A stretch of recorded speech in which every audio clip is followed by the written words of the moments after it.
Hello students, हम बात कर रहे हैं आज इन्वर्स ट्रिगोनोमेट्रिक फंक्शंस के बारे में। पर बात करेंगे, सबसे पहले जानेंगे इन्वर्स ऑफ फंक्शन होने की क्या कंडीशंस होते हैं। कोई भी फंक्शन इन्वर्स होता है, उसके लिए सबसे पहला कंडीशन है कि ये फंक्शन 1 ऑन टू होना चाहिए। तो हम रिलेशन फंक्शन में बाइजेक्टिव बोलते हैं। ठीक है, मान लीजिए कोई फंक्शन है एफ ए से बी, ए इसका डोमेन है, बी इसका रेंज है, और ये डिफाइंड है y equal to f x. Then एक फंक्शन g होगा जो b से a तक होगा, और ये डिफाइंड होगा x equal to f inverse y या एफ इनवर्स y या g y equal to x लिख सकते हैं। ठीक है, ये डिफाइंड होती है। ओके, इसके बाद क्या होता है, जब ये 1 ऑन टू होती है, हमने एक चीज देखना है कि ये इनका डोमेन और रेंज आपस में क्या होता है, इंटरचेंज कर जाता है। और एक चीज ध्यान रखना होता है, ये फंक्शन 1 ऑन टू होना चाहिए। इसमें क्या है कि अब जब हम बात करेंगे साइन फंक्शन की बात करेंगे हम लोग, कि साइन फंक्शन का जो इन्वर्स है वो कैसे होता है, उसके क्या क्या प्रॉपर्टीज हैं। तो साइन फंक्शन जो होता है हमारे पास, आप जानते हैं कि साइन फंक्शन का क्या होता है, डोमेन होता है और रेंज होता है। ठीक है, जहां तक सवाल है डोमेन की बात करूं मैं, इसका डोमेन आर होता है, रेंज इसका -1 से 1 क्लोज ब्रैकेट। लेकिन जैसे ही हम साइन इनवर्स की बात करेंगे, एंगल आप कुछ भी ले लीजिए, एक्स थीटा कुछ भी, तो इसमें क्या होता है, ये आपस में इंटर होना चाहिए। ये तो हो जाता है -1 से 1, मतलब साइन इनवर्स का जो डोमेन है -1 से 1 के बीच में होगा।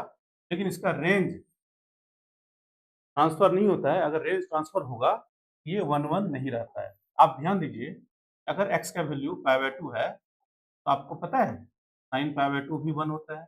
और अगर एक्स का वैल्यू 5π/2 ले लें हम, तो भी हमारा साइन जो होगा 5π/2 क्या होगा, 1 होगा। क्योंकि x के दो वैल्यू पर सेम वैल्यू आ रहा है, सेम इमेज आ रहा है, इसलिए इसको 1 नहीं कहते, मेनी वन कहेंगे। लेकिन इस मेनी वन को 1 करने के लिए इस r को रिस्ट्रिक्ट किया जाता है।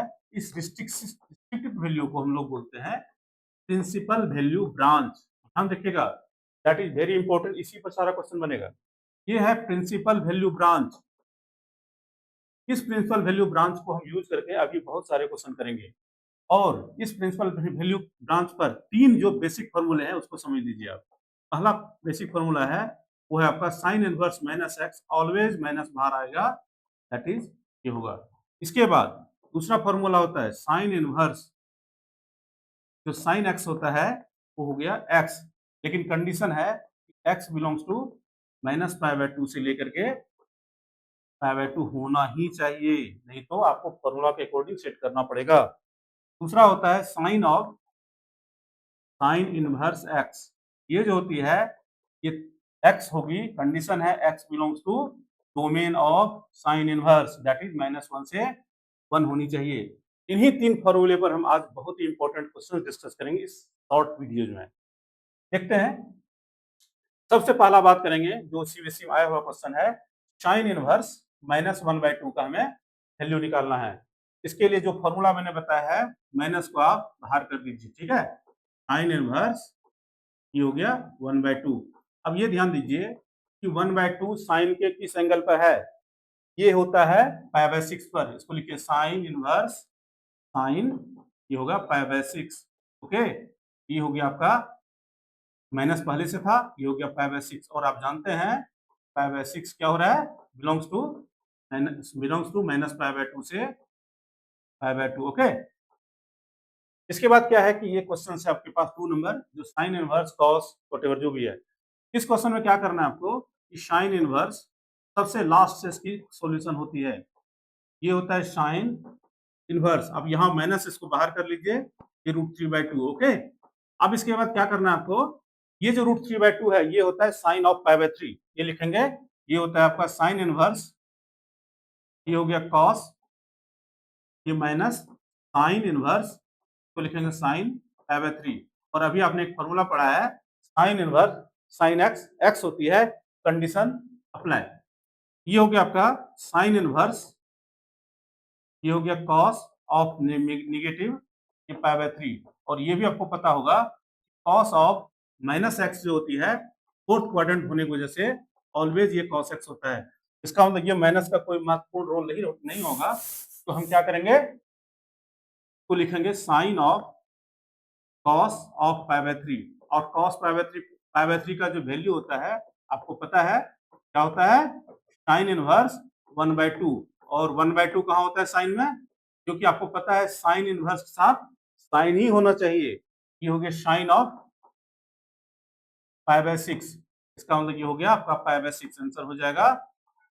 और ये आपको ये भी लिखना होगा कि π/6 जो हमारा है वो -π/2 से π/2 में बिलोंग कर रहा है। ठीक है, ये आपका सॉल्यूशन हो गया। इसके बाद क्या करना है आपको, कुछ डोमेन निकालने के क्वेश्चंस है जो बहुत ही इंपॉर्टेंट है और उसमें बच्चे कंफ्यूज होते हैं।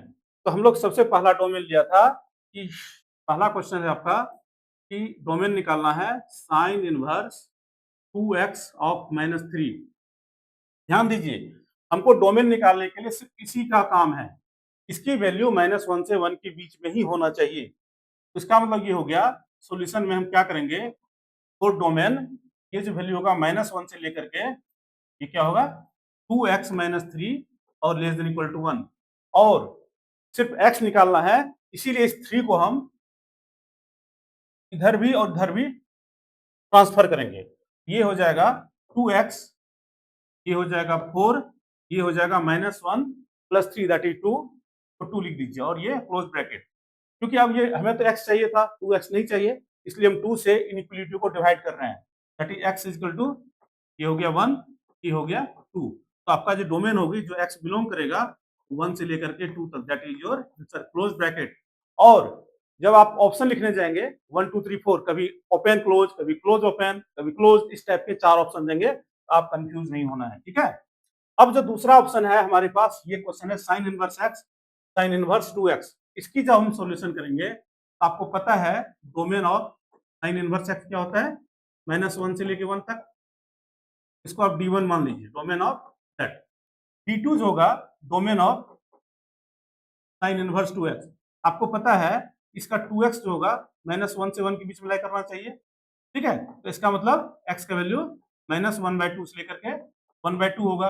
लेकिन अगर दो फंक्शन का सम है तो उनके जो डोमेन होते हैं दोनों के इंटरसेक्शन का डोमेन होता है, that is d1 intersection d2 जो होगा that is the domain of, ये होगा domain of d of f कह सकते हैं। ठीक है, तो d ऑफ f जो होगा यहाँ पे होगा वो -1/2 से लेकर के 1/2 तक होगा। और एक बहुत, ये भी क्लोज ब्रैकेट होगा, ध्यान रखना है। ठीक है, एक बहुत ही इंपॉर्टेंट क्वेश्चन लेते हैं जिसपे बच्चे कंफ्यूज होते ही हैं। तो सबसे पहला दिया हुआ है साइन इनवर्स x का whole square, sine inverse y का whole square plus sine inverse z का होल स्क्वायर, दैट दिया हुआ है और इसकी वैल्यू निकालना है। इसकी सॉल्यूशन में जाते हैं हम लोग। सॉल्यूशन जो दिया हुआ है बेटा वो है साइन इनवर्स x का होल स्क्वायर, तो लिख दीजिए प्लस साइन इनवर्स y का whole square plus sine inverse z का होल स्क्वायर।